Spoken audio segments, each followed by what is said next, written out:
बच्चों, good afternoon, good evening, कैसे हो आप सभी। मैं डिम्पल सैनी आप सभी का स्वागत करती हूँ। तो आ जाइए, हमारी क्लास स्टार्ट हो चुकी है और आज हम यहाँ पर पढ़ने वाले Bihar board 12th class Hindi Digant भाग 2। और इसमें हमारा जो चैप्टर है कल स्टार्ट हुआ है मलयज का, और ये चैप्टर का नाम है हंसते हुए मेरा अकेलापन। और इसमें हमने लेक्चर नंबर 1 कर लिया था। लेक्चर नंबर 1 में हमने मलयज जो भरत जी श्रीवास्तव है ना, जिनका नाम मूल नाम क्या है, भरत जी श्रीवास्तव का जो जीवन परिचय है, संपूर्ण जीवन परिचय हमने अच्छे से पढ़ लिया था। और आज हम यहाँ पर उनके कुछ डायरी के पन्ने हैं, हंसते हुए मेरा अकेलापन डायरी लिखी है, उसमें से कुछ कुछ अंश संकलित किए गए हैं हमारी बुक में, वो आज हम यहाँ पर पढ़ने वाले। तो सबसे पहले तो मैं आपको ये बताना चाहूंगी कि कौन कौन सी डेट है, हम एक पेज पर लिख लेंगे ताकि हमें पता चले कि कौन कौन सी डेट का हम पढ़ने वाले हैं, क्योंकि सिक्वेंस में नहीं है, जैसे एक ही डेट का नहीं है या जैसे लगातार 2 दिनों का नहीं है, है ना। एक पेज आज का है तो कुछ दूसरा शायद 1 साल बाद का है, कुछ महीनों बाद का है, कुछ 2 साल बाद का है, ऐसा कुछ जो जो इम्पोर्टेंट था कुछ कुछ जिसमें लगा कि यहाँ पर पाठकों को पढ़ना चाहिए, छात्रों को इससे विज्ञ होना चाहिए, इसके बारे में जानकारी होनी चाहिए। तो इस तरह से ये कुछ कुछ पन्ने जो है वो संकलित किए गए हैं, तो उनको पढ़ेंगे।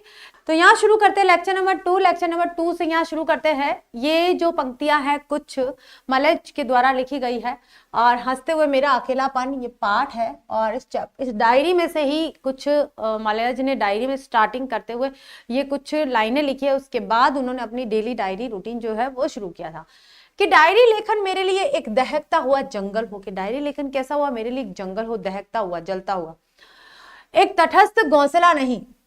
एक स्थान पर, तटस्थ मतलब एक अलग, बिल्कुल अलग हटा हुआ, जो न्यूट्रल जिसे बोलते हैं, तटस्थ घोंसला नहीं होना चाहिए, जिसमें अपने पर गुसेड़ में जब चाहूं चुपके पड़ा रहूं। डायरी मेरे कर्म की साक्षी हो कि मैंने क्या किया अपने जीवन में, वो पूरा बात डायरी बताती हो। और ऐसा ही होता है बच्चों, जो डायरी लिखते हैं ना वो अपने मतलब अपनी जो भी बातें होती है वो सच्चाई के साथ प्रस्तुत करते हैं, बिल्कुल यथार्थ रूप में। मेरे संघर्ष की प्रवक्ता हो, यही मेरी सुरक्षा है। डायरी के कोरे पृष्ठों पर अंकित शब्दों में नहीं, उन पर चलती आग के बीच में विचरण करूं, ऐसा मलयज समझते हैं। तो अब यहाँ मैं एक चीज और बताना चाहूंगी आपको, थोड़ा सा मैं आपका समय लूंगी ज्यादा।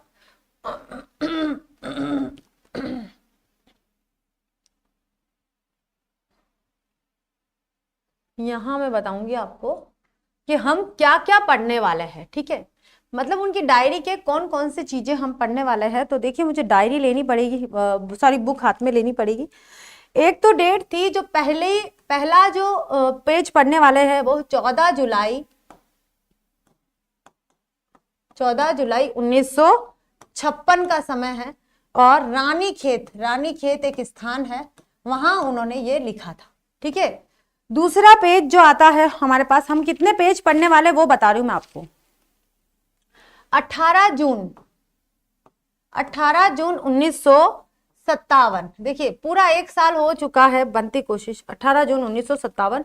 और रानी खेती होगा स्थान, क्योंकि स्थान नहीं दिया गया है। उसके बाद आ जाता है 4 जुलाई 1962, और यह है कोसानी, ठीक है, कोसानी से उन्होंने लिखा था। तो जहां जहां गए जो डायरी लेखक है ना वो डायरी लेकर जाते हैं। फिर आता है चौथा 5 जुलाई, कंटिन्यू देख लीजिए, ये उसी दिन का, उसी के मतलब लगातार 4 और 5 में उन्होंने ये सब अनुभव किया था, और ये भी इनका कोसानी में। ये आ गया हमारा 5वां नंबर का समय है 8 जुलाई। मतलब कोसानी में उन्होंने जो अनुभव किया वो बहुत ही महत्वपूर्ण था। 1962, 6 और 7 2 दिन उन्होंने नहीं लिखा, और ये भी उनका था कोसानी में, ठीक है। उस समय पता चलेगा हमें कितने पेजेस पढ़ने हैं। फिर है 30 अगस्त, 6ठे नंबर पर है 30 अगस्त। इसी वर्ष का नहीं है बच्चों, सीधा सीधा गया 1976, और ये था दिल्ली में। ये कहाँ लिखा था उन्होंने, दिल्ली में लिखा था। उसके बाद आता है 10 मई 1978, पूरे 2 वर्ष बाद, ठीक है। उसके बाद आता है 11 जून 1978। फिर आता है 9वां पेज उनका 20 जून 1978। फिर आता है 9 दिसंबर, यहां लिखेंगे क्योंकि पेजेस थोड़े से ज्यादा है। 10वें नंबर पर आ गया है 9 दिसंबर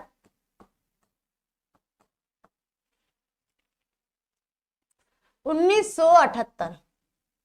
फिर 11वां पेज जो आता है उनका है 25 जुलाई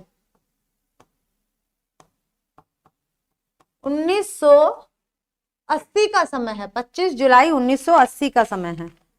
और उसके बाद लास्ट आता है उनका 3 मार्च 12वां, 3 मार्च 1981, क्योंकि 82 में उनकी मृत्यु हो गई थी। 1982 में उनका देहांत हो गया था, तो 3 मार्च 82 तक उन्होंने लिखा है, लेकिन हमारे यहाँ पे जो संकलित है 81 तक का है। तो कुल 12 पेजेस है, 12 दिनों का यहाँ पर संकलन किया गया है। तो ये सबसे अच्छा है कि हमने इसको पूरा अच्छे से देख लिया है, कुल डायरी के पन्ने कितने हैं। तो यहाँ से शुरू करते हैं भाई। 14 जुलाई 1956 रानीखेत से लिख रहा है कि सुबह से ही पेड़ काटे जा रहे हैं। उनका समय जो रानीखेत में उन्होंने देखा है उसी को बता रहे हैं। सुबह से ही पेड़ काटे जा रहे हैं, मिलिट्री की छावनी के लिए ईंधन पूरे सीजन और आगे आने वाले जाड़ों के लिए भी पेड़ जो कि पूरे हरे, जो किया गया जो कि पूरे हरे तो नहीं लेकिन चारों ओर के सरसब्ज पेड़ों ने मानो उदारतावश अपने से थोड़ी थोड़ी हरी ताबा प्रदान कर उन्हें भी अपने गिरोह में मिला लिया है। अपने उदात्त और विशाल और प्राणवान गिरोह में उस गिरोह की आत्मा एक है, क्योंकि उस आत्मा का नाद एक है। वे जब बोलते हैं तब एक भाषा में, गाते हैं तब एक भाषा में और रोते हैं तब एक भाषा में। बच्चों देखिए यहाँ पर मलयज जो है वो बताना चाह रहे हैं, पेड़ों के माध्यम से बताना चाह रहे हैं कि पेड़ जो है अपने आश्रित छोटे पेड़ों को रख लेते हैं। ऐसा लग रहा है जैसे जो पेड़ अपनी हरी यानी कि अपना हरापन जो खो चुके हैं, ऐसा लगता है जो बड़े पेड़ों ने थोड़ा थोड़ा हरापन उनको दे दिया है। उन पेड़ों को भी जो मिलिट्री वाले जो लोग हैं सर्दी के समय में सर्दी से बचने के लिए उनको जलाने के लिए अभी से काट रहे हैं ताकि वो सूख जाए। पहाड़ों में, पहाड़ी इलाकों में ये बहुत कम सूखते हैं, इसलिए सूख जाए तो वो काट के रख रहे हैं। तो वो यहाँ पर उन्होंने इस बात का वर्णन किया है कि उस गिरोह की आत्मा एक है।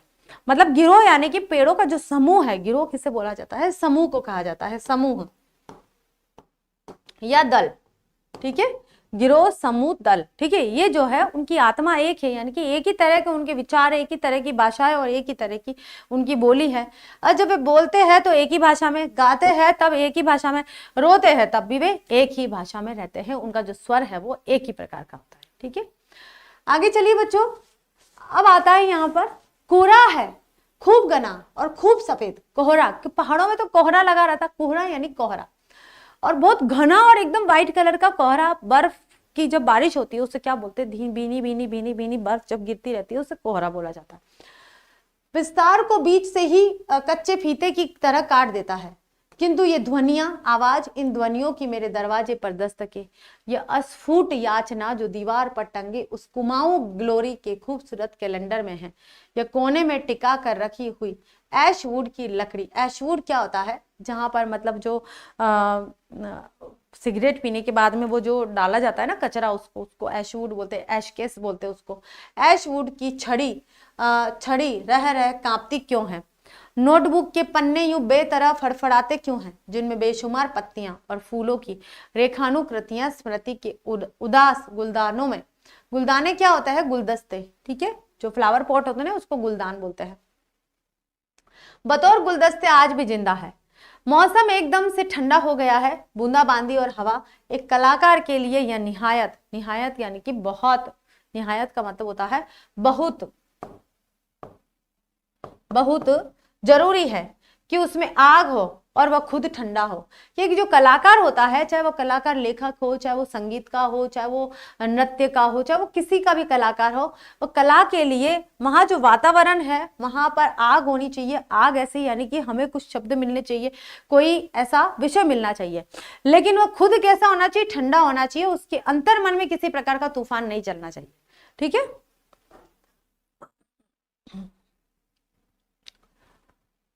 अब देखिए ना, पोस्ट ऑफिस के सामने, बिल्कुल सामने बाईं ओर 11 अदद देवदार है। देवदार क्या है? वृक्ष। देवदार के वृक्ष बहुत बड़े बड़े हैं और ये पहाड़ों में ही हमको मिलते हैं अधिकांश। पूरे 11 गिनकर जैसे एकादश रुद्र, खामखा ही सोचता हूं कि वे 10 क्यों न हुए या 12 क्यों नहीं। जब भी उधर से गुजरा हूं यही ख्याल मन में आया है, यानी मैं किस कदर बोर हूं, यानी मैं किस कदर ये स्वीकार करूं कि 11 ही क्यों है, 11 शगुन के होते हैं। देवदार हमारी भारतीय संस्कृति की धरोहर मानी जाती है। देवदार के वृक्ष आज के नहीं है, बहुत पहले के माने जाते हैं। आचार्य हजारी प्रसाद द्विवेदी जी ने भी देवदार के वृक्षों की का वर्णन करा है अपने शीरीष के फूल में, और अपने जो दूसरा है चैप्टर, और भी बहुत सारे निबंध है उनमें देवदार के बारे में भी बताया उन्होंने।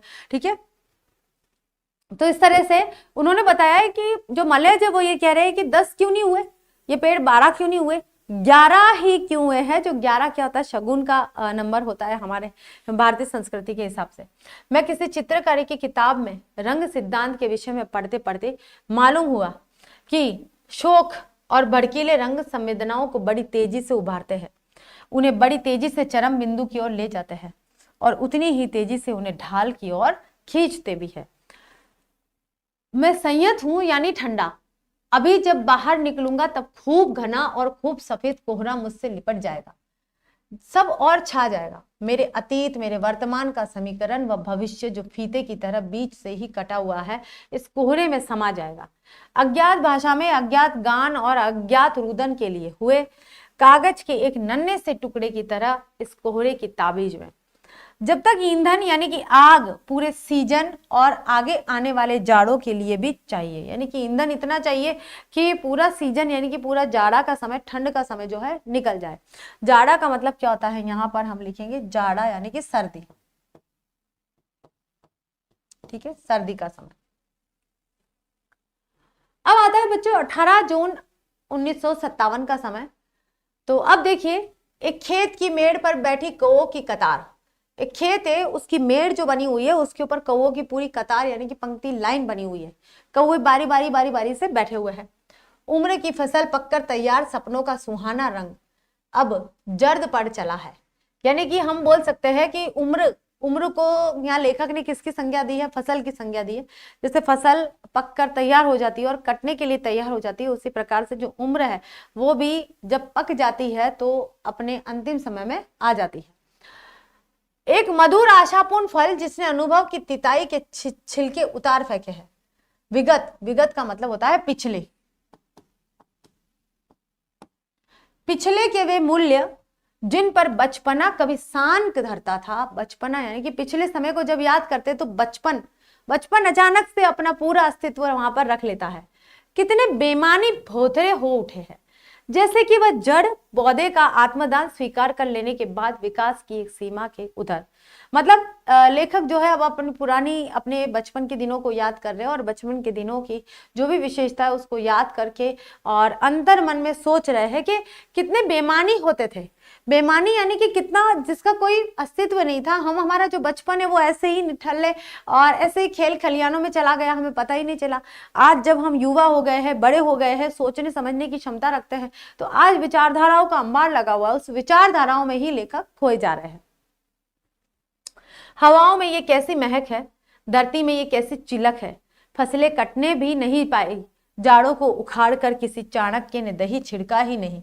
और ये बांट बखरेदार प्रश्न है वे बालों के गुच्छे नहीं जिन्हें जब चाहा जुनून में सिर से नोच लिया हो। कि बालों के गुच्छे नहीं है, ये तो समय है। ठीक है ना।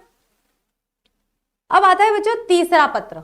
तो तीसरा पत्र आता है कोसानी से और ये 1962 में लिखा गया था। कि आज भी कोई चिट्ठी नहीं है, कि जो लेखक है चिट्ठी लिख रहे हैं और चिट्ठी के माध्यम से कुछ प्राप्त करना चाह रहे हैं लेकिन उन्हें प्राप्त नहीं हो रहा है, तो कह रहे हैं कि आज भी कोई चिट्ठी नहीं आई, भाई कोई भी मुझे पत्र नहीं मिला है। तबीयत किस कदर बेजार हो उठी है, कि मेरी तबीयत कैसे, मतलब अचानक से मेरा मन कैसे उथल पुथल सा हो रहा है। दोपहर तक आशा रहती है, कि दोपहर तक लगता है कि कोई चिट्ठी आ जाएगी, कि कोई चिट्ठी आएगी, पर भारी भारी सी दोपहर बीत चली जाती है, कुछ नहीं होता। इतनी भी ताब नहीं कि डाक घर में ही जाकर पूछाऊं, कि इतनी भी हिम्मत नहीं होती है, इतनी भी इच्छा नहीं होती कि पोस्ट ऑफिस में जाकर मैं पूछाऊं कि चिट्ठी क्यों नहीं आई है। अजीब सी बेचैनी, अजब सी यानी कि अजीब सी बेचैनी मन में होती है। उस वक्त सारा परिवेश एक मिटे हुए अक्षर की तरह लगता है, किसी शब्द के बीच एक अक्षर की तरह जिसके मिट जाने से पूरे शब्द का अस्तित्व संदिग्ध हो जाता है। ऐसी मन स्थिति में कुछ काम वैसे ही नहीं होने का। यूं ही पहले की कौन तीर मार रहे थे, चिंतन और रचना की सब प्रक्रिया कुंठित है। अब कभी कभी क्या होता है बच्चों, हमारा अंतर्मन जब विचलित हो जाता है, बेचैन हो जाता है ना, तो कोई काम हमें सूझता ही नहीं है, कुछ समझ में ही नहीं आता है कि हमें कौन सा काम करना है। और हम अनमने से मन, अनमना सा मन मतलब जब मन बेचैन सा रहता है, अनमने से मन से पूरा दिन हमारा समय निकल जाता है और हमारे काम भी नहीं हो पाते। लेकिन लेखक ये कह रहे हैं कि कौन सा अगर काम भी कर लेते तो कौन सा काम करते, कौन से तीर मार लेते, कौन सा बड़ा काम निकल आता। कुंठित है मन उनका, बहुत ज्यादा कुंठित था, बेचैन था। एक आशंका में हर दम झूलता रहने वाला मन, जिसमें हर आहट रहस्यमय लगती है, हर खटका चौंका जाता है। अटखेलियां करती हुई हवा कनफुसियां सी करनी लगती है, जैसे मेरे विरुद्ध कोई साजिश ठाने बैठे हैं। लेखक को यहाँ आभास हो रहा है कि मेरे विरुद्ध कुछ, यानी कि मेरे सब कुछ विरुद्ध हो रहा है। वातावरण लेखक को अपने विरुद्ध लग रहा है। कोई झटका आता है तो वो सोच में बैठ जाते क्या होता है, कोई भी हलचल होती है जो चौंक जाते हैं, तो उनको ऐसा लग रहा है कि सब कुछ मेरे विपरीत सा प्रतीत हो रहा है उनको।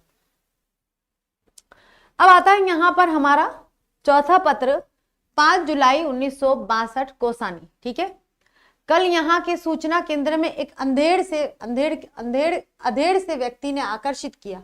अधेड़ कौन सा होता है, उम्र दराज होता है, 60 उम्र के बाद का जो व्यक्ति होता है उसे अधेड़ उम्र का कहते हैं। प्राय वे और मैं एक ही शाम को वहां अखबार देखने पहुंचते थे। कल पुस्तकों को छपने वपने की बात किसी को तेज स्वर में बता रहे थे, तो बरबस ध्यान खींचा, परिचय पूछा कि जैसे उन्होंने कहा कोई अधेड़ उम्र के थे, उनसे लेखक का परिचय हुआ, अखबार पढ़ने के लिए वहां आते थे और वो कह रहे थे पुस्तकें छपेगी ऐसा वैसा। तो लेखक थोड़े से आकर्षित हुए और पूछ लिया भाई कि क्या है, परिचय क्या है, नाम क्या है आपका, क्या है, किस तरह का रोजगार है, ये सारी चीजें पूछ ली। जनरली हम लोग पूछते ही है। बलभद्र ठाकुर नाम से अपरिचित नहीं था। ठीक है, बलभद्र ठाकुर नाम था उस व्यक्ति का। उनकी एक किताब शमशेर जी के यहाँ देखी थी। शमशेर जी कौन थे भाई, शमशेर बहादुर सिंह जी, ये भी खुद भी एक साहित्यकार है। उनके यहाँ पर मलयज ने बलभद्र ठाकुर के नाम से एक पुस्तक देखी थी, तो वो अपरिचित नहीं थे, वो जानते थे पहले से। मुझे विद्यार्थी जानकर अपने अन्य श्रोताओं को भूल वे धीरे धीरे आत्मश्लाघा में मूड में उतर आए। अब क्या वो मलयज को वे क्या समझे, स्टूडेंट समझे। अब स्टूडेंट जब मिल जाता है ना किसी गुरु को, तो खुद की बस आत्मश्लाघा यानी कि खुद की बड़ाई करने में, मैंने ये किया है, मैंने वो किया है, मैंने ये किया है। तो बलभद्र ठाकुर जो है मलयज के सामने अपनी आत्मश्लाघा, अपना आत्म परिचय देने लग गए थे, तो सारी बात बताने लग गए। आगे देखिए, उनकी पुस्तकों का जनता में कैसा स्वागत हुआ है, किस बड़े ओहदेदार व्यक्ति ने पढ़कर क्या कहा है, फलाने अंडर सेक्रेटरी उसे मांग कर पढ़ने ले गए तो ऐसी पसंद आई कि लौटाया तक नहीं, आदि आदि के प्रसंग उत्साह से सुनाते रहे। उन्होंने सोचा कि देखो मेरी पुस्तक छपी थी तो क्या हुआ, वहां ऐसा हुआ था, सेक्रेटरी ने ले ली, फिर दी नहीं, देखो इतनी अच्छी पुस्तक लगी। मतलब आत्मश्लाघा का मतलब होता है उनकी खुद की बड़ाई करने लग गए, मतलब लेखक की, मतलब तरह तरह की वे अपने बारे में बातें बताने लग गए। सुनकर रस आता रहा। रस यानी कि आनंद। रस को क्या कहा जाता है, आनंद का दूसरा नाम रस है। उनके चेहरे की छटा अच्छी लगी। चश्मे के भीतर उनकी आंखें लेखक के सहज गर्व से भर उठी। ठिगना गठा हुआ शरीर उनका, जो अब शारीरिक जो गठन है वो बता रहे हैं कि उनका शरीर कैसा था भाई, ठिगना था और गठीला था। गठीला, जो ठिगने लोग होते हैं गठीले होते, थोड़े से शारीरिक अच्छे होते हैं। रंग सांवले से कुछ अधिक और लुंगी और जैकेट पहने हुए थे। 7 बज रहे थे, खाना भी पकाना था क्योंकि भूख लगाई थी। अतः उनसे अब विदा ले ली थी। शाम को घटा उमड़ी और थोड़ी बारिश हुई।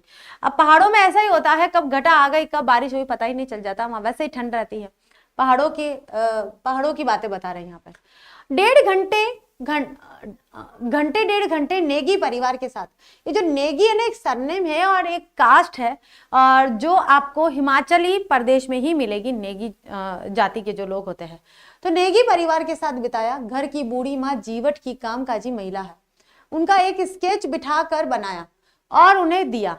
मतलब कि जो मलेज थे वो स्केचिंग भी करते थे, चित्रकारी भी करते थे, आपको पता है। तो जो बूढ़ी माँ थी उनको बिठा दिया, बेटी को स्केच बना दिया और उनको थमा दिया। तो ऐसा उनको, तो उनकी अभिरुचि थी, ये इंटरेस्ट था, उस इंटरेस्ट को भी वो करते थे। उनके मकान का एक रंगीन स्केच बनाया था। जगत सिंह की भाभी ने मांगा तो देना पड़ा। मैं रेडियो से गाने सुनता रहा। उधर चाय पानी का प्रबंध होने लगा अपनी स्थिति के अनुकूल, और वह तो मैं देख ही रहा था। मेहमान नवाजी का यह भाव मन तो को अच्छा लगा। मैं उनका सिर्फ किराएदार न था, एक मेहमान भी था। दुख इस बात का हुआ कि इस परिवार के साथ पहले क्यों नहीं घुला मिला। अब तो शायद परसों तक ही चल देना होगा कि अब जो जिस परिवार से मिले थे, नेगी परिवार से, वो परिवार इतना अच्छा था, मेहमान नवाजी बहुत अच्छी तरह से कर रहा था, उनका बहुत अच्छे से ख्याल रख रहे थे। अब तो लेखक को ऐसा लगा कि मैं पहले इस परिवार से क्यों नहीं मिला, मेरा जो समय है वो बहुत अच्छे से चला जाता, अब मुझे तो 2-3 दिन में तो यहाँ से निकलना है, तो चलो ठीक है, जितना भी समय में लगे मैं उनके साथ रहना पसंद करूंगा। यहाँ के स्कूलों के 2 अध्यापकों से परिचय हुआ। टिपिकल पहाड़ी जन, बिल्कुल टिपिकल, यानी कि थोड़े से पहाड़ी टाइप के थे, वो पूरी तरह से पहाड़ी थे। सीधे साधे तरल बिल्कुल पानी जैसे, जिनमें अच्छाइयां और बुराइयां दिख जाए, बुराइयां बल्कि कमजोरियां कहना ज्यादा सही रहेगा, ठीक है, कि प्यार करने की तबीयत हो, कुचली हुई आकांक्षाओं के व्यक्ति को जो किसी तरह, कुचली हुई आकांक्षाएं क्या होती है कि किसी की इच्छाएं है जो मर चुकी है, जिन्हें मार दिया गया है, उनकी बहुत सारी इच्छाएं होगी कि मैं ये करूं, मैं वो करूं, लेकिन नहीं हुआ, उसको बोलते हैं कुचली हुई आकांक्षाएं। दिन काट रहे हैं, अधिक बलबूते वाले आदमी नहीं रहे। बलबूते यानी कि अब उनके अंदर ऐसा दम नहीं है कि आप वहां ये कह सके कि चलो आप करो, जो आपकी इच्छा है वो उसको पूरा करो। अतः वे किसी बड़े सपने के भंग होने का दर्द नहीं, बस एक रिसन है। रिसन का मतलब होता है एक रीस है, एक गुस्सा टाइप जो है वो है, एक स्थिर जीवन की चढ़ाई जिस पर रोज रोज चढ़ने उतरने का अभ्यास हो गया है और इसलिए वह अखरता नहीं है। पर यह नहीं अखरना किसी अंत स्फूर्ति के कारण न होकर एक अपना ली गई विवशता है। अभी जो नहीं अखरता है कि रोजमर्रा की जो जिंदगी है, जो बोरियत है, वो किसी व्यक्ति को अगर पसंद नहीं आ रही है, मतलब पसंद तो नहीं आ रही है लेकिन फिर भी वो उसको अपनाए रखे है, तो वो केवल और केवल उनकी इच्छा नहीं थी, ये उनकी मजबूरी थी। व्यवस्था का मतलब क्या था, मजबूरी से इस चीज को, इस रोजमर्रा के जो टर्रा है उस थर्रे को उन्होंने अपना रखा है। एक समझौता जो बस एक बेबूझ सी सर्द आ छोड़ जाता है, उस पर ठहर कर चिंतन नहीं करता, चिंतन करने की कोई गुंजाइश ही नहीं। अब कुछ यूं ही चल रहा है, बहुत कट गई, बाकी भी कट जाएगी। ये हो गया। अब चलता है हमारा 5वां पेज, 5वां लेटर क्या है भाई, 8 जुलाई 1962 कोसानी, ठीक है। 5 जुलाई पढ़ लिया, 6-7 को गैप दे दिया होगा, लेकिन नहीं इसमें आया है, अब 8 जुलाई का आया है। कल शाम से रोज इसी समय एक बहुत प्यारी सी गंध हवा में उड़कर मेरे बारजे तक आती है। बारजे का मतलब है मैं जहां पर निवास करता हूं ना, वहां तक आती है। इतनी कोमल मिठास सी लिए हुए कि आंखें खुद ब खुद क्षणों के लिए बंद हो जाती है। मतलब सुगंध जब आती है तो जो लेखक है अपनी आंखें बंद कर देते हैं। अब छठा आता है पेज, 30 अगस्त 1976 का, दिल्ली में। अब दिल्ली आ गए, कोसानी से कहाँ गए, दिल्ली, वो भी 76 का समय, 62 से 76 आ गया, बहुत समय बाद का ये पेज लिया है। सेब बेचती लड़की, उसकी कलाइयों में इतना जोर न था कि वह चाकू से सेब की एक फांक काटकर ग्राहक को चखाती। मतलब बहुत कमजोर, इतनी कमजोर लड़की जो है वो सेब बेच रही है। 2-4 बार उसने कोशिश की, फिर एक खिसियाई हुई हंसी हंसकर चाकू मेरे हाथ में थमा दिया। खुद ही चख लो, मीठे हैं सेब। सेब तो मेरे वैसे ही मीठे थे। उनका रंग और खुशबू देखकर उनकी किस्मत में पहले ही जान चुका था। पर वह 7-8 साल की लड़की, जिसने शायद नई नई दुकान संभाली थी, या जिसे हाल में ही दुकान संभला दी गई थी, यानी कि जबरदस्ती, हो सकता है कोई मजबूरी ऐसी हो, पिता नहीं हो या माता नहीं हो या परिवार का भरण पोषण करना हो, इस वजह से वो सेब बेच रही हो, या जबरदस्ती वो जो टोकरी है उसको थमा दिया, ये जिम्मेदारी कि अब तुम्हें ये काम करना है। अपने ग्राहक को अपने सौदे के बारे में शक की जरा गुंजाइश न देने को आतुर थी, कि ग्राहकों को पूरी तरह से संतुष्ट कर रही थी वो। मैंने उसके पतले लगभग झवराए जिस्म, उसके चेहरे और खुली कलाइयों को देखा और उन सेबों की तरफ। उसके ढेर को जल्दी से जल्दी कम करने की ललक उसकी आंखों में थी, ठीक है। ललक मतलब कि अब वो जो बड़ा सा टोकरा लेके आए थे जिसमें बहुत सारे सेब थे, उस सेब को कम करना चाह रही थी कि ताकि कम से कम मैं उठा पाऊं, जल्दी जल्दी ये खत्म हो जाए। तो बस उसी लगन में उस सेब को बेच रही थी। अब आता है बच्चों यहाँ पर 10 मई 1978, यह हमारा 7वां लेटर, ठीक है, 7वां पत्र है ये। आदमी यथार्थ को जीता ही नहीं है, यथार्थ सच्चाई को जीता ही नहीं है, यथार्थ को रचता भी है। ये मेरे बच्चे मेरे रचे हुए यथार्थ है, इनसे जुड़ी हुई फिक्रें सरोकार मेरे अपने रचे हुए हैं, और ये सब मुझसे रचे जाकर मुझसे स्वतंत्र हो गए हैं, कि मुझसे ही तो बने हैं। लेखक के कहने का मतलब है कि मेरा जो यथार्थ है, मेरी जो सच्चाई है, मैंने ही रची है। केवल और केवल जीता नहीं है, उनको रचता भी है। हम मतलब ये है कि लेखक कह रहे हैं कि मेरे जो बच्चे हैं उनको मैंने जन्म दिया है, वो मेरे सच्चाई है कि मैंने उनको जन्म दिया और मेरा ही प्रतिरूप है। एक समय आ जाता है फिर वो स्वतंत्र हो जाते हैं, फिर वो मेरे प्रतिरूप न रहकर पूर्ण रूप से स्वतंत्र हो जाते हैं, अपना सेपरेट हो जाते हैं। इस अपने रचे हुए यथार्थ से मैं बंध गया हूं और उसका दबाव अपनी नाड़ी में प्रतिफल महसूस करता हूं। मुझे लग रहा है कि मैं अब बंदिश में आ गया हूं। रचा हुआ यथार्थ भोगे हुए यथार्थ से अलग है। अगर आपने कोई यथार्थ, आपके जीवन की सच्चाई को अगर आपने भोगा है, उससे यथा रचा हुआ यानी कि बनाया हुआ जो यथार्थ है वो बिल्कुल ही अलग होता है। भोगा हुआ यथार्थ एक दिया हुआ यथार्थ है। हर आदमी अपना अपना यथार्थ जीता है। यथार्थ का मतलब होता है वास्तविकता, वास्तविकता। और उस रचे हुए यथार्थ का एक हिस्सा दूसरों को दे देता है। हर एक का भोगा हुआ यथार्थ दूसरों के दिए हुए हिस्से यथार्थ का एक सामूहिक नाम है। कहने का तात्पर्य यह है कि हर व्यक्ति यथार्थ को रचता है, अपनी वास्तविकता को रचता है, वास्तविकता बनाता है और वास्तविकता के साथ ही अपने जीवन को यापन करता है। साथ में परिवार जब आ जाता है तो परिवार उसकी वास्तविकता होती है और उस वास्तविकता के बंधन में अपने जीव को बंधा कर और फिर जीवन यापन करने लग जाता है। तो समाज है, समाज की वास्तविकता को यहाँ पर बताया गया है। इसलिए यथार्थ को रचना एक नैतिक कर्म है, क्योंकि वह एक सामाजिक सत्य की भी सृष्टि करता है।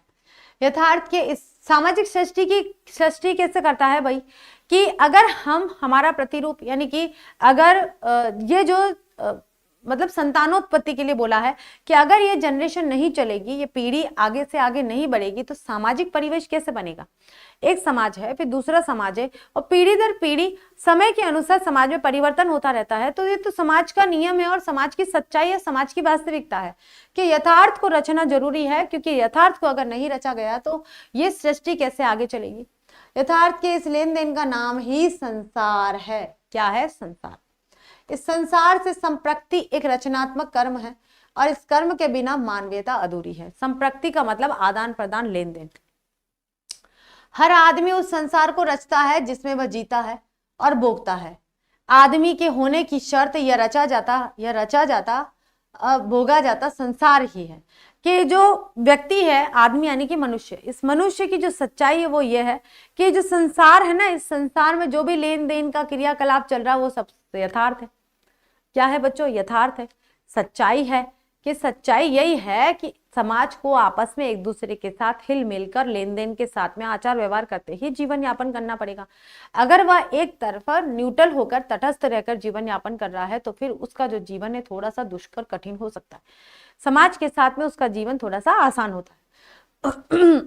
रचने और भोगने का रिश्ता एक द्वंदात्मक रिश्ता है कि किसने रचा और किसने भोगा है, किसने बनाया और किसने पाया है। भाई मैंने बनाया, तुमने भोगा। माता पिता घर बनाते हैं, बच्चे उसमें रहते हैं, तो किसने बनाया, किसने रचा और किसने भोगा। फिर वो बच्चे अपने लिए घर बनाते, अपने बच्चों के लिए घर बनाते हैं और भोगते उनके बच्चे, फिर उनके बच्चे। इस तरह से जो निर्माण करता है उसे कभी भी उसका प्रतिफल नहीं मिलता है। निर्माण करने वाले को प्रतिफल न मिलके भोगने वाले को ही उसका प्रतिफल मिलता है। एक के होने से ही दूसरे का होना है और दोनों की जड़ें एक दूसरे में है। वहीं से मैं अपना पोषण रस खींचते हैं। दोनों एक दूसरे को बनाते हैं, दोनों एक दूसरे को मिटाते हैं, दोनों एक दूसरे को बनाते मिटाते सब कुछ करते हैं। दोनों एक दूसरे के लिए ही रहते हैं और दोनों का अस्तित्व एक दूसरे के लिए जरूरी होता है। 8वां पत्र आता है 11 जून 1978। मेरे भीतर इन दिनों कितने शब्द भरे पड़े हैं। यह अर्थ है जो लिखता हूं, अगर उसमें शब्द अधिक है तो अर्थ कम है, और अगर अर्थ ज्यादा है तो फिर उसके हिसाब से शब्द कम पड़ रहे हैं। अगर अर्थ ज्यादा पता चल रहा है, अर्थ ज्यादा निकाल रहे हो, मैं जो लिख रहा हूं उसका आप ज्यादा कोई और अर्थ निकाल रहे हो तो शब्द कम पड़ रहे हैं, जिससे कोई मैं जो अर्थ प्रकट करना चाह रहा हूं वो आपको पता चल जाए। ठीक है। डायरी में शब्दों और अर्थों के बीच तटस्थता कम रहती है, इसी से उसका लिखा जाना नामुमकिन है, मुमकिन नहीं यानी मुश्किल है। लिखना मात्र एक तटस्थता की मांग रखना है, डायरी लिखना भी। डायरी लिखना क्या हुआ बच्चों? जैसे कोई भी लेखक है, डायरी लेखक है और वो डायरी लिख रहा है, आज के समय को उसने किस भाषा में लिखा है, जो भी लैंग्वेज में लिखा है और जो भी वो बताना चाह रहा है स्वयं को बता रहा है। लेकिन जो डायरी पाठक है ना, वो इस बात को किस तरह से समझता है ये उस पर निर्भर करता है। तो जो शब्द और अर्थ दोनों ही अपना अलग अलग अस्तित्व रखते हैं। शब्द क्या रचे गए हैं, उसका अर्थ क्या निकाला गया है, वो परिस्थितियों के अनुसार होता है। कभी कभी मैंने कविता के मूड में डायरी लिखी है। तब शब्द और अर्थ के बीच दूरी का एहसास किसी माप के अनुसार निर्धारित नहीं होता। शब्द अर्थ में और अब अर्थ शब्द में ढलते चले जाते हैं, एक दूसरे को पकड़ते, एक दूसरे को छोड़ते हुए। जिस पल में वे एक दूसरे का हाथ छोड़ देते हैं वह आकाश होता है। क्या होता है? आकाश। और उसमें रचना बिजली के फूल की तरह खिल उठती है। जिस पल शब्द और अर्थ एक दूसरे का हाथ पकड़ते हैं वह धरती का क्षण होता है। उसमें रचना जड़ पा लेती है और उसमें प्रस्फुटन आदि स्रोत हो जाता है। अगर कभी शब्द और अर्थ आकाश बन गए तो फिर पूछो ही मत, जो बिजली है वो उसका प्रस्फुटन हो गया है। अगर शब्द और अर्थ धरती बन गए हैं तो फिर क्या हुआ? शब्द बीज हो गए हैं और अर्थ उसका स्फुरन हो गया है। ठीक है। अब आता है हमारा नवा पत्र। 20 जून 1978 का समय है। 8 पत्र अभी तक हमने पढ़ लिए हैं, 8 पेजेस पढ़ लिए हैं। ये हमारा नवा पेज है और टोटल इसमें कितने पेज है हमने देखे थे? 12 पेजेस है टोटल। सुरक्षा डायरी में भी नहीं, वहां से पलायन है। यानी कि डायरी कौन लिखता है बच्चों? देखिए, जहां किसी व्यक्ति को ऐसा लगता है कि मैं अपने विचारों को किसी के सामने व्यक्त करूं और न कर पाता है, या फिर ऐसा लगता है कि मैं किसी के सामने व्यक्त करूंगा और हो सकता है वो पब्लिक कर दे, तो वो असुरक्षित महसूस करता है। उस असुरक्षित महसूस करने के भाव के कारण ही वह डायरी लिखता है कि मैं पेज में लिखकर अपने मन के भाव। देखो, कोई भी व्यक्ति होता है, जब तक उसके मन के भाव व्यक्त नहीं होते हैं वो अंतर मन में घुटता रहता है, तो उसको डिप्रेशन में ना आ जाए इसलिए कुछ ना कुछ वो करे। तो जो लेखक है, साहित्यकार है, अधिकांश तौर पर अपने विचारों को हर किसी के सामने व्यक्त नहीं कर पाते थे क्योंकि उनके विचारों को हर कोई समझ नहीं पाते थे, तो उन्होंने लिखना प्रारंभ किया। ऐसे ही मलयज ने भी लिखना प्रारंभ किया, डायरी लिखी। और हंसते हुए मेरा अकेलापन, क्योंकि मलयज कैसे थे भाई? अकेले थे, और उन्होंने अपना जो अकेलापन है वो हंसते हुए गुजारा है। उस हंसते हुए अकेलेपन को उन्होंने यहाँ व्यक्त किया है, जिनको हम पढ़ रहे हैं। तो वो ये कह रहे हैं कि सुरक्षा डायरी लेखन में भी नहीं है, एक तरह का पलायन है। यानी कि हम अपनी परिस्थितियों से भाग रहे हैं, इसलिए हमने डायरी लिखी है। उनका कहने का मात्र तात्पर्य यह है, सुरक्षा अगर कहीं हो सकती है तो बाहर सूरज की रोशनी में है, अंधेरे में नहीं है। अंधेरे में सिर्फ छिपा जा सकता है, तो डायरी कहाँ लिखी जा सकती है? अंधेरे में लिखेंगे। सूरज की रोशनी में जाकर तो लिखेंगे नहीं। पूरी रात जब बीत जाएगी तो रात को ही शांत वातावरण में हम पूरे दिनचर्या को लिखेंगे कि भाई आज क्या हुआ, आज मैंने क्या महसूस किया। एक पल पल की धुनकुनी धुक धुकी के साथ सुरक्षा चुनौती को झेलने में ही है, लड़ने में नहीं है, पीसने में है, खटने में है, बचाने में है और अपने को सेने में नहीं है। अपने को बचाने में है। आप जब आप जब यूज में आ रहे हो, या आप कुछ काम कर रहे हो, या आप कुछ कर रहे हो, कोई भी क्रियात्मक कार्य कर रहे हो, उसी में सुरक्षा है। आप अकेले हो तो आप असुरक्षित हो। ठीक है। अब आता है 10वां पेज, 9 दिसंबर 1978। भाई ये था, कंटिन्यू था ये 20 जून 1978, उसके बाद 9 दिसंबर आ गया है, सन वही है। जो कुछ लिखता हूं वह सबका सब रचना नहीं होती, ये प्रश्न तो और भी नहीं। जितना कुछ मैं भोगता हूं उस सब में रचना के बीज नहीं होते, और उस भोगे हुए अनुभव का कोई वंश आगे रचना में नहीं चलता जो आगे चले और मुझे भी साथ आगे ले चले, चाहे एक संभावना में वही रचना है, शेष सिर्फ दस्तावेज है। अब यहाँ लेखक जो है मलयज, वो कह रहे हैं कि मैं जितना भी लिख रहा हूं ना वो सब रचना नहीं है। आप उसको दस्तावेज यानी कि डॉक्यूमेंट जरूर कह सकते हो। रचना की कुछ विशेषताएं होती हैं, उन विशेषताओं के आधार पर ही उसे रचना कहा जाएगा। जैसे मलयज के यहाँ पर सारे दस्तावेज, जो सारे डायरी के पन्ने नहीं है, क्योंकि कुछ कुछ दस्तावेज के अंतर्गत आ जाएंगे, वो रचना में नहीं है। लेकिन कुछ कुछ उन्होंने अपने मनोभावों को इस तरह से व्यक्त किया है, वो रचना की विशेषताओं को धारण कर लिया उन्होंने, तो उनको यहाँ पर डायरी नामक रचना के साथ में प्रस्तुत कर दिया है। लेकिन ये दस्तावेज भी जरूरी है। दस्तावेज रचना का कच्चा माल होता है। दस्तावेज क्या होते हैं? जैसे मैं कोई काम कर रही हूँ, आपने कोई नोट्स बनाया है, या आपने कुछ भी एक अच्छा सा कोई मॉडल तैयार कर रहे हो, या फिर कुछ अच्छा सा लिख रहे हो, ठीक है, कोई आर्टिकल लिख रहे हो। आर्टिकल लिखने के लिए आप क्या करोगे? कहीं कहीं पर छोटे छोटे पैराग्राफ लिखोगे, छोटे छोटे बनाओगे भाई आर्टिकल को, एक अच्छा अट्रैक्टिव आर्टिकल बनाओगे जिससे सभी जो पाठक है उसको पढ़कर खुश हो जाए, प्रसन्न हो जाए और ज्यादा से ज्यादा उसकी डिमांड हो। ऐसा करोगे। ऐसा करने के लिए आप क्या करोगे? प्रिपरेशन करोगे, तैयारी करोगे। तैयारी के लिए आपका क्या काम होगा, सबसे पहले कि आप टॉपिक उठाओगे, आपने टॉपिक सेलेक्ट किया, उसके बाद में कहीं कहीं से जो जो आपको मटेरियल मिला, जहां जहां से आपको जो जो कंटेंट मिला, उन सबको एकत्रित करोगे, उनका कलेक्शन करोगे। उसके बाद में अब जो कलेक्शन किया वो सब क्या है बच्चों, दस्तावेज, आई मीन डॉक्यूमेंट। ठीक है, जो भी आपने कलेक्शन किया वो सारे दस्तावेज कहे जाएंगे।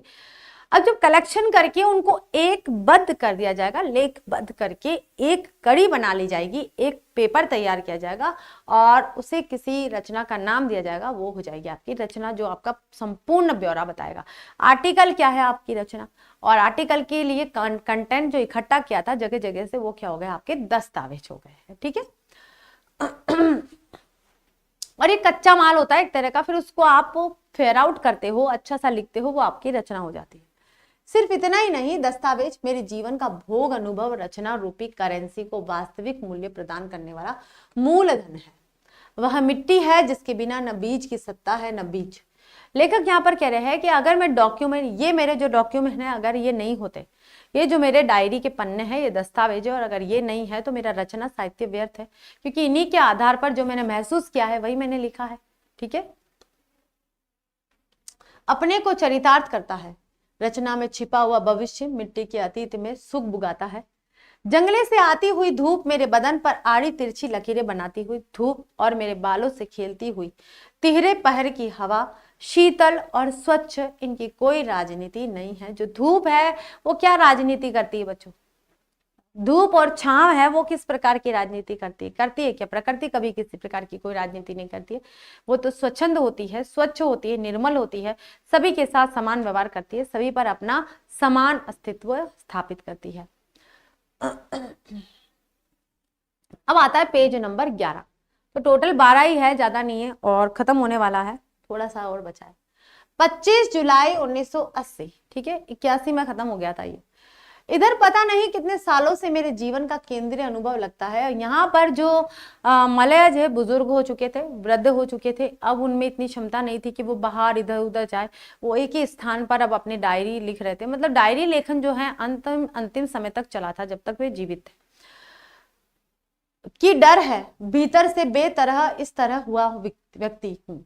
इस डर के कई रूप है कि मैं आंतरिक तौर पर अंदर से डरा हुआ सा महसूस कर रहा हूँ, भय महसूस कर रहा हूँ। और ये भय क्या है, बुरी बुरी बीमारियों का डर, कि मुझे लग रहा है कि कहीं कोई बीमारी मुझे न जकड़ ले, और उस बीमारी के फलस्वरूप मेरा मतलब भले वैसे मृत्यु आ जाए, कोई भी मृत्यु से नहीं डरता है, वैसे मृत्यु आ जाए और मैं चलते चलते मृत्यु को समर्पित हो जाऊं तो कोई गम नहीं है, लेकिन बीमारी के कारण मैं पड़ा रहूं और ये बीमारी मुझे धीरे धीरे धीरे धीरे टीस की तरह चुपती हुई सी ले जाए, तो ये मुझे गवारा नहीं। तो वे कह रहे हैं कि मैं डर है मुझे इस तरह का कि मुझे कोई बीमारी न जकड़ ले। घर का जब कोई आदमी बीमार पड़ता है, मुझे डर लगता है कि कहीं इसे कोई भयंकर बीमारी न लग गई हो, और तब मैं क्या करूंगा कि उसे किस अस्पताल में ले जाऊंगा, इलाज की कैसे व्यवस्था करूंगा। ये सारी सोच मलयज कर रहे हैं, और इस सोच विचार के साथ ही वो यहाँ खुद भी डर रहे हैं कि कहीं मुझे बीमारी ना हो जाए, साथ में मेरे घर वालों को कोई बीमारी ना हो जाए, मैं कैसे संभालूंगा अपने परिवार को अगर कुछ ऐसा वैसा हो गया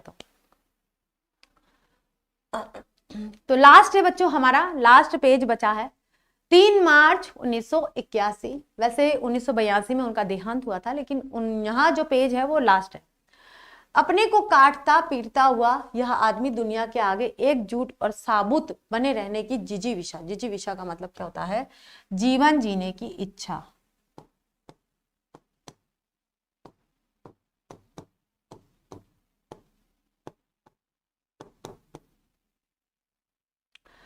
कि मनुष्य जो है अपना जीवन को काटता पीटता, जैसे भी उसने काटा है या गुजारा है या जिया है, जैसे भी काटता पीटता हुआ ये आदमी दुनिया के आगे एकजुट और साबुत बने रहने की, साबुत का मतलब होता है जैसा है वैसा ही, स्वस्थ बने रहने की जिजीविषा में हरदम तना हुआ और किसी लक्ष्य पार छूटने को कसा हुआ रहता है हमेशा।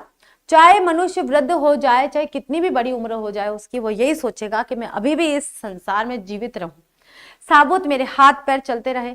वृद्ध हो जाते हैं, बहुत बुरी मतलब ज्यादा उम्र हो जाती है, लेकिन फिर वो कहते हैं इलाज कराओ भाई, मेरे हाथ पैर नहीं चल रहे हैं, मैं चल नहीं पा रहा हूँ, मैं ये नहीं कर पा रहा हूँ, मैं वो नहीं कर पा रहा हूँ। अरे भाई वृद्धावस्था आ गई है, हड्डियों कमजोर हो जाती है, हड्डियों की हमारी जो हड्डियां होती है, हमारी त्वचा होती है, उनकी भी एक एज होती है, उस एज के अकॉर्डिंग ही वो चलती है। अब किसी किसी की एज ज्यादा होती है, किसी किसी की कम होती है, तो बहुत जो एज होती है वो अच्छे तरह से चल पाते हैं, वरना तो फिर वो घुटने टेक देते हैं, वो बिस्तर पर उनको ना तो चलाया जा सकता है ना उठाया जा सकता, बिस्तर पर ही उनका दिनचर्या जो है वो सारा कार्य उस वहीं पर होता है। तो यहाँ लेखक जो वो कह रहे हैं कि मनुष्य ऐसा है कि अपने अंतिम समय तक भी जिजीविषा को लेकर रहेगा, जीवन जीने की इच्छा उसमें हमेशा बनी रहेगी और इसी जिजीविषा के साथ अपना जीवन काटेगा। भले वो कैसे भी काटता पीटता दौड़ता हुआ इस जीवन को पार किया उसने, लेकिन अंतिम समय तक वो अपनी जीवन जीने की इच्छा को बरकरार रखेगा, और ताकि उससे कुछ छूट ना पाए, कोई छूट ना जाए, संसार का कोई ऐसा सुख है जो उससे प्राप्त न हो, ऐसा वो कभी नहीं चाहे।